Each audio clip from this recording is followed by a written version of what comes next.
مساء الخير. اول شيء هنا عندي بطاطس مسلوقه ومهروسه، احط عليها ملح وفلفل اسود وبابريكا ونهرسهم مع بعض. حاليا باخذ من البطاطس زي كذا تمام، واحشيها باي نوع جبن انت تحبه، تشيدر، قشقوان، جبنه بيضه، انا بحشيها جبن موزاريلا براحتك، ونقفل وبس كذا. هذه هي بعد ما حشيتها. اول شيء نحطها بالدقيق وبعدين في اللبن، اخر شيء في البقسماط وبس كذا، وعلى الزيت.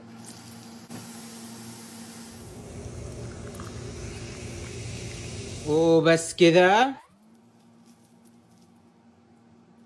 وبالعافية.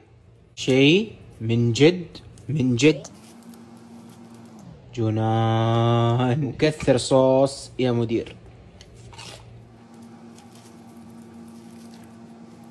اوه ماي جاد.